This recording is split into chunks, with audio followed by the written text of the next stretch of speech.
I'm grateful you're watching and listening to this message. I hope that through what you hear, you really grow to understand what God says and how much He has shown His love for you in Jesus.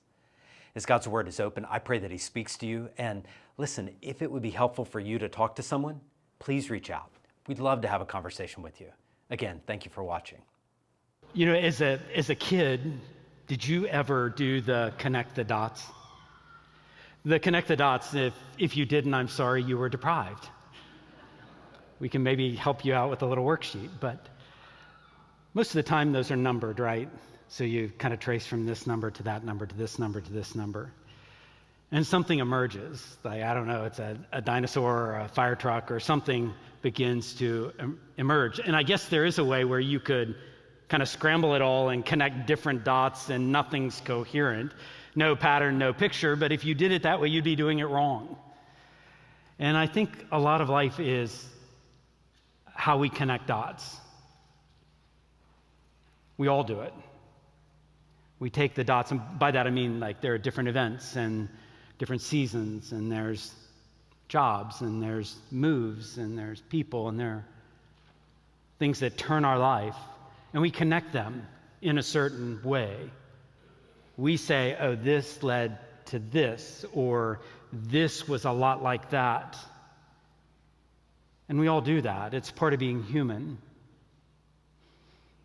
Life is high stakes, and it's not child's play. And several of you, even in our church family, there are counselors, and there are therapists, and there are social workers, and there are teachers, and a lot of what you do is living connecting dots for people.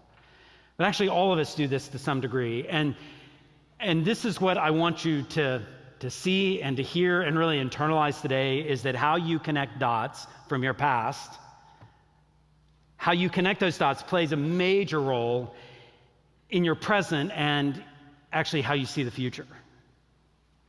And I don't want you to just hear me say that and take that. I want you to see that. I want you to see how you connect dots from your past plays a major role in your present and how you see your future. We've been trying to lay out a series of dots, if you will, for the life of Joseph. So if you're new to us, we'll be in Genesis 45 today, but we've been tracking with the story of Joseph's life, which Scripture doesn't tell us every detail, but it tells us his life, which was not a straight line.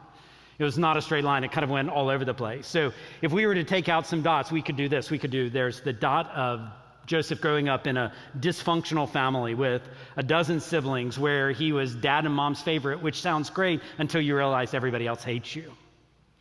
That's a dot. And then there's the dot of having maybe the most traumatic experience caused by your own brothers, your own family, when Joseph was trafficked as a teenager, taken to a scary place, a scary world. He lost all family connections. New culture, maximum vulnerability for a slave in a place like that. There's another dot, and we've talked about the dot of kind of finding yourself successful as a slave, actually getting promoted, growing level of trust in you. So that would be a dot. Another dot would be finding yourself falsely accused. So Joseph experienced that, convicted and punished for doing the right thing. Joseph has lots of dots. You begin to connect them. After all of that, you have the dot of being forgotten by someone who should have remembered. And then we've been looking last few weeks of different series of dots where it's a dot of being remembered in a series of events that propels you to the most success imaginable. So Joseph it seems like he's number 2 in all of Egypt, a world empire. He's in charge of keeping everybody fed and alive during a famine. It's a huge responsibility. And then there's the dot where we've kind of left off last couple of weeks, and that's the dot of recognizing your brothers who've come to get food, but they don't recognize you. A lot of different ways you could connect those dots. I want you to see how Joseph connects them. All right, let's look at verse 1. We're picking up in Genesis 45, right as Joseph has been in this intense conversation with his brother Judah, and he's finally going to reveal who he is to his brothers. Verse 1 says this: Joseph could no longer keep his composure in front of all his attendants, so he called out, "Send everyone away from me." And no one was with him when he revealed his identity to his brothers. Verse 2, but he wept so loudly that the Egyptians heard it, and also Pharaoh's household heard it. And Joseph said to his brothers, and this is where we've been going all the last few weeks, I am Joseph. Is my father still living? But they could not answer him because they were terrified in his presence. Then Joseph said to his brothers, please come near me. And they came near. I am Joseph, your brother, he said, the one you sold into Egypt. If you're the brothers, can I ask what's going through your head right now? I almost can't imagine, but 1,000 clues are going to click, right? That's why he's asking about dad. That's why he kept asking about the younger brother. This was all a test, but then as soon as those things click, there's going to be something else. Because quickly you're going to go back to probably memory, 2 decades of guilt, because you could probably hear Joseph's voice crying out in a pit when you sold him into slavery. Again, I don't know that we can even touch the thought and the emotions that would have gone into revelation that Joseph is alive. But let's keep reading in verse 5. So Joseph speaks into that. He says, now don't be grieved or angry with yourselves for selling me here, because God sent me ahead of you to preserve life. For the famine has been in the land these 2 years, and there will be 5 more years without plowing or harvesting. God sent me ahead of you to establish you as a remnant within the land and to keep you alive by a great deliverance. Therefore, it was not you who sent me here, but God. He has made me a father to Pharaoh, lord of his entire household, ruler over all the land of Egypt. Return quickly to my father and say to him, this is what your son Joseph says. God has made me lord of all Egypt, so come down to me. Without delay, you can settle in the land of Goshen, be near me, you, your children, your grandchildren, your flocks, your herds, all you have. I will sustain you, and there will be 5 more years of famine. Otherwise, you and everything you have will become destitute. Joseph, eyeballs his brothers and says, look, your eyes and the eyes of my brother Benjamin can see that I'm the one speaking to you. So you tell my father about all my glory in Egypt. You tell him about all you've seen, and bring my father here quickly. And Joseph threw his arms around his brother Benjamin and wept. And Benjamin wept on his shoulder. And Joseph kissed each of his brothers as he wept. And afterwards, his brothers talked with him. So many things are special to me in those verses. One thing that stands out is Joseph saying, come near to me. And all the distance of bad decisions closed in a moment by Joseph's choice. What did that embrace mean with Reuben and Simeon and Levi and Judah and Gad and Asher and Zebulun? All down the line. What did each one of those embraces mean? Something's different about Joseph.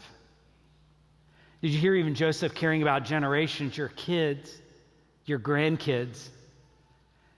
But what stands out to me probably the most is the way Joseph interpreted his story, or if I can say it, the way Joseph connected the dots. Can you listen? Listen to how Joseph talks. So look at it in verse 5. God sent me here. Verse 7, God sent me ahead of you to establish you as a remnant. Verse 8, so it was not you who sent me here, but God. Verse 8, he has made me a father, a lord, a ruler. Verse 9, tell dad, God has made me lord of all Egypt. What's powerful about this is they knew, and he knew exactly how all those circumstances had gone down. Nobody is pretending it did not go down the way they knew it all went down. So Reuben has memories of this. Judah has memories of this. They all have memories of exactly how it went down that day when Joseph was 17. And yet notice what Joseph is doing. Joseph is saying God is the great director and the orchestrator. He does it not with robots and mechanically. He does it through humans making decisions and choices.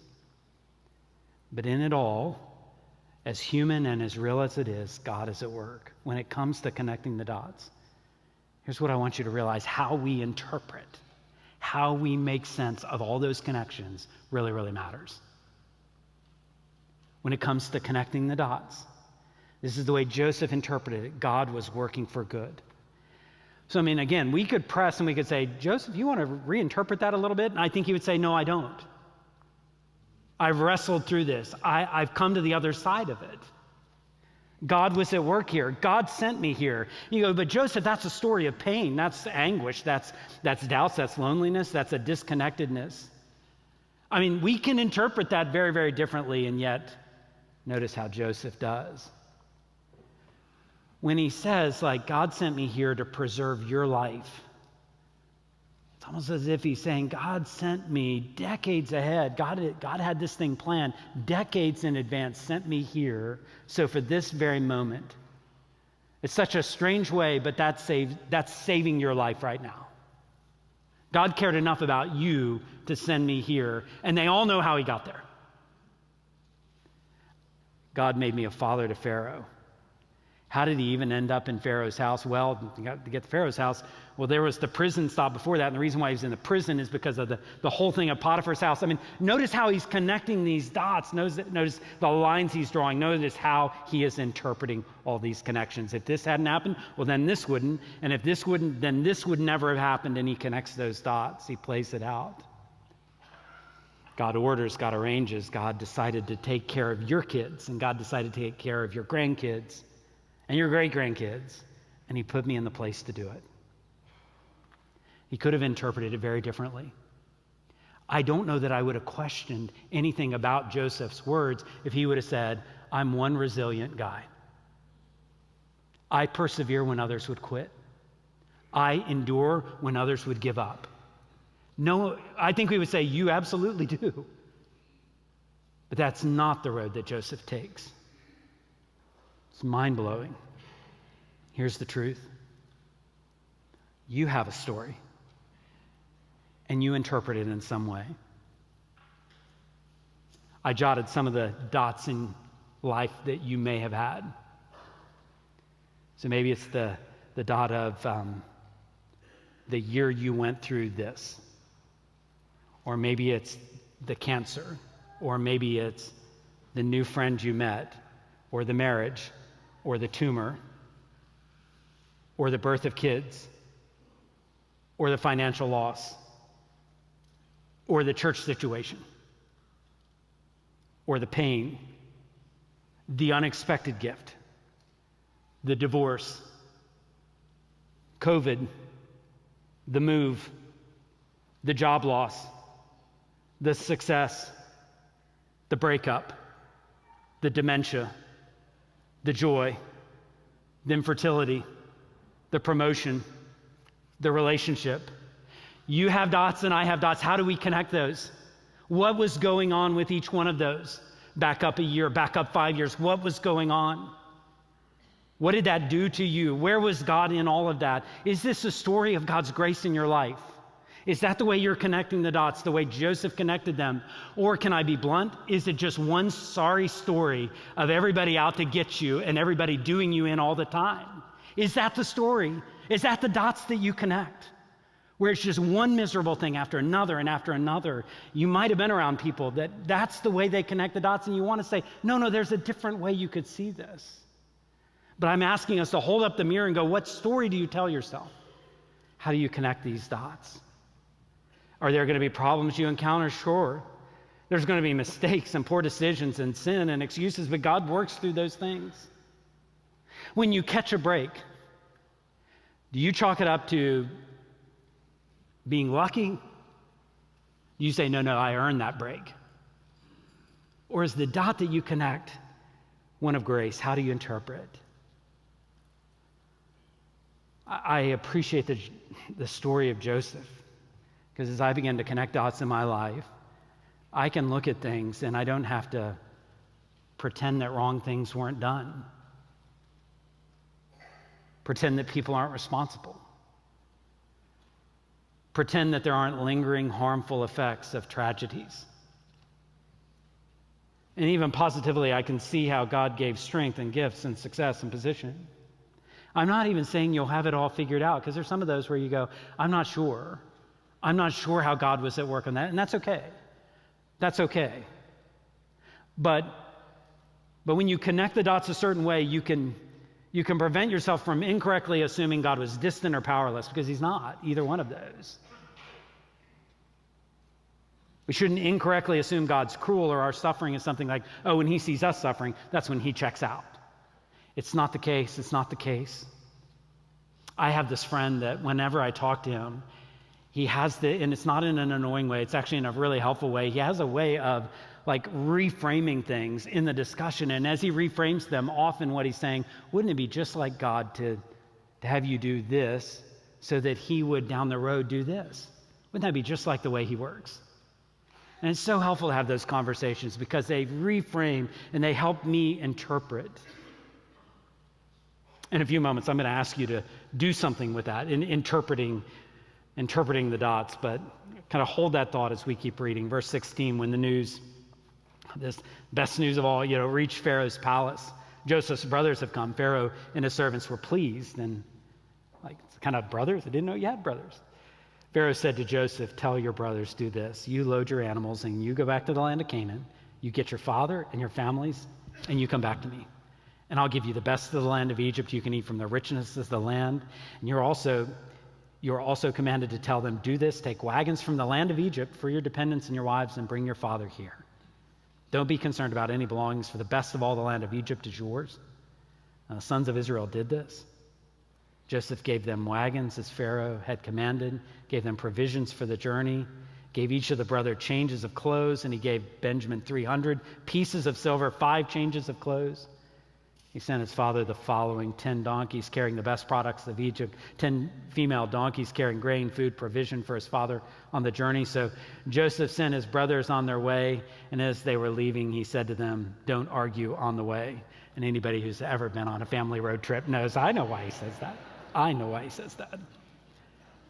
Verse 25, so they went up from Egypt and they came to their father Jacob in the land of Canaan. And they said, Joseph is still alive. He's ruler over the land of Egypt. And Jacob was stunned. He did not believe him. But when they told Jacob all that Joseph had said to them, and when he saw the wagons that Joseph had sent to transport him, the spirit of their father Jacob revived. Then Israel, another name for Jacob, then Israel said, enough, my son Joseph is still alive, and I will go see him. Again, we can only speculate. I don't know how they explain their decades-old lie and deceit to dad. I don't know how they explain to their kids. How do you move on from that? What's going on in their heads and hearts? What does it look like to leave everything behind, resettle in a different world? Can we track with Jacob for a few more verses? Just next chapter 46, verse 1, it says, so Jacob took his journey with all that he had. I want you to notice something. And he came to Beersheba, and he offered sacrifices to the God of his father Isaac. Seems like a pretty common thing in Genesis that someone leaves a place and offers sacrifices. There's more going on with this idea of Beersheba. Can I do some dot connecting? So Jacob is headed from kind of the Canaan land, and he's going down to Egypt. He stops about 25 miles into his trip at Beersheba. It wasn't because, Holiday Inn Express, or it's not, great KOA campground there or something. There's a reason he stops in Beersheba. If you were to read up to this point in Genesis, you would find in Genesis 21 that Abraham had a relationship with Beersheba. As a matter of fact, Genesis 21 says that's where he called on the name of the Lord, the everlasting God. Some of you remember this story, probably many, in Genesis 22, where Abraham and Isaac go up on the mountain, and Isaac's going to be sacrificed until God pulls the sacrifice at the last minute. They come down the mountain. Where do they go? They go to Beersheba. That's where they land. That's where they stay. There's something significant with Abraham and Isaac. In Genesis 26, Isaac has a deep encounter with God at Beersheba. The Lord appears and speaks. This is what he says. And I want you to hear these words because you're going to hear them again. I am God. I am the God of your father Abraham. Don't be afraid, for I am with you. I will bless you and I will multiply your offspring because of my servant Abraham. So Isaac built an altar there. He called on the name of the Lord and he pitched his tent there. Beersheba sounds like a really, really special place for Isaac. Played a meaningful role in his life. But what about Jacob? It seems like a big portion of his life was in Beersheba. It was in Beersheba where he takes advantage of his brother Esau and gets his birthright and deceives his father Isaac and steals the blessing as well. There's a threat on his life. So when Jacob has to leave town, running for his life from his brother, where does he leave from? He leaves from Beersheba. Beersheba is a place where there's lots of dots that he would remember. And now I think he makes an intentional stop. He stops at Beersheba one more time as he offers sacrifices to the God. Did you read it? Like it says, offers sacrifices to the God of his father Isaac. So significant. There's even more things connecting. Look at verse 2 of Genesis 46. That night, God spoke to Jacob in a vision. God spoke to Israel. Jacob, Jacob, he said, and Jacob replied, here I am. God said, I am God, the God of your father. And you don't need to be afraid to go down to Egypt, for I will make you a great nation there. And I will go down with you to Egypt, and I will also bring you back. Joseph will close your eyes when you die. And so Jacob left Beersheba. The sons of Israel took their father Jacob in the wagons Pharaoh had sent to carry them. Along with their descendants and their wives, they took cattle, possessions they had acquired in the land of Canaan, and Jacob and all his offspring with him came to Egypt, his sons, his grandsons, daughters, granddaughters. All of his offspring he brought with him to Egypt. Especially verses 2 and 3 and 4. He's at a crucial moment. He's leaving the promised land, never to come back alive. It's like there's a moment where it stops and God appears and confirms some things. Some very important things are being remembered. Some language that's used to Abraham and Isaac. Now as Jacob's being reminded this, I am the God of your father and I keep my promises. The promises are big and I meant every word of them. It's what a covenant is all about. God doesn't quit on it. And just like Abraham had heard and just like Isaac has heard, now Jacob hears, don't be afraid. There's a future for you and your people. This is not the end of the line. You're headed towards something better. And just like Abraham and Isaac had heard, Jacob hears, I am with you. You're not flying solo here. I'm going to be with you.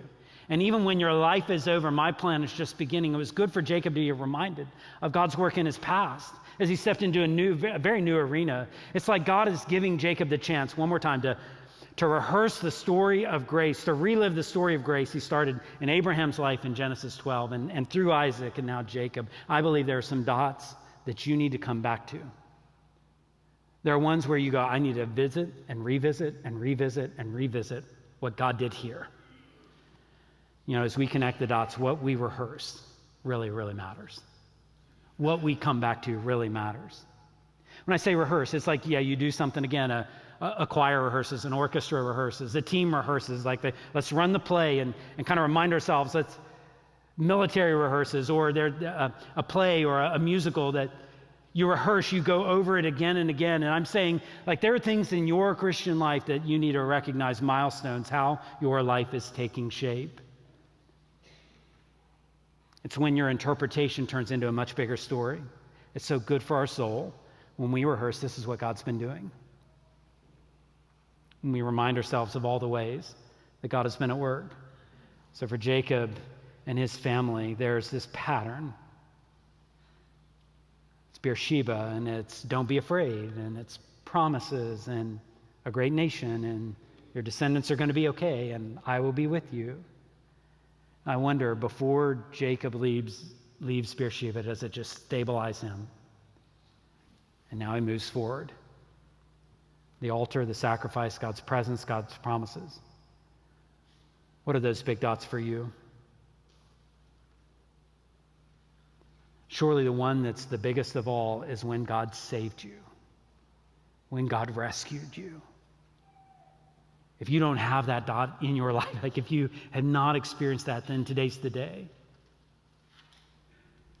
And then all kinds of things flow out of that. You begin to see this is what it was all about.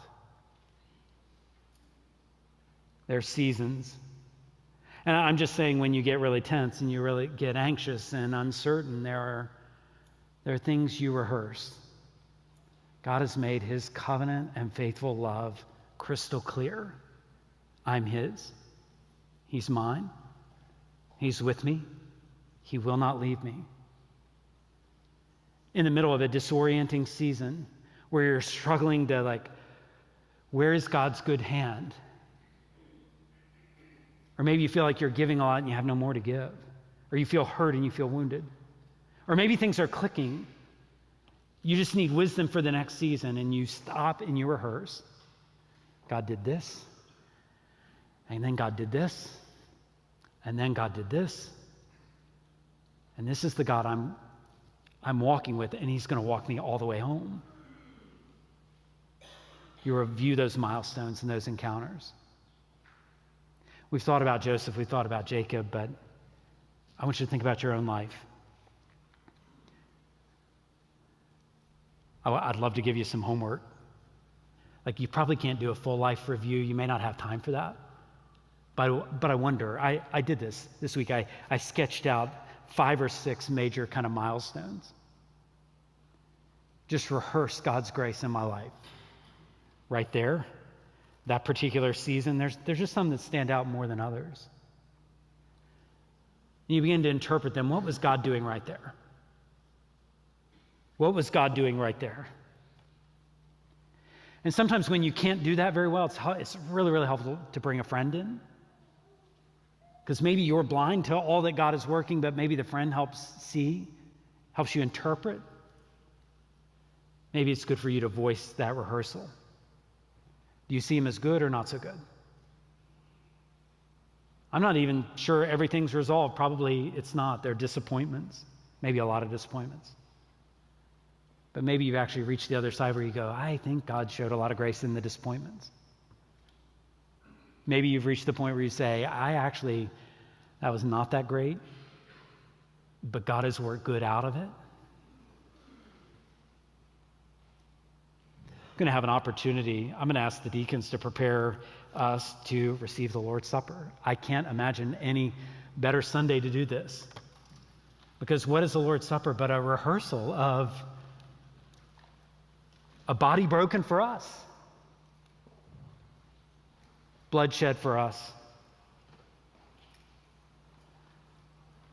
I wonder if we take a few moments. Generally, it'll take a few moments for our deacons to pass the Lord's Supper. This is for anybody who is called out on the name of Jesus Christ. He's your Savior.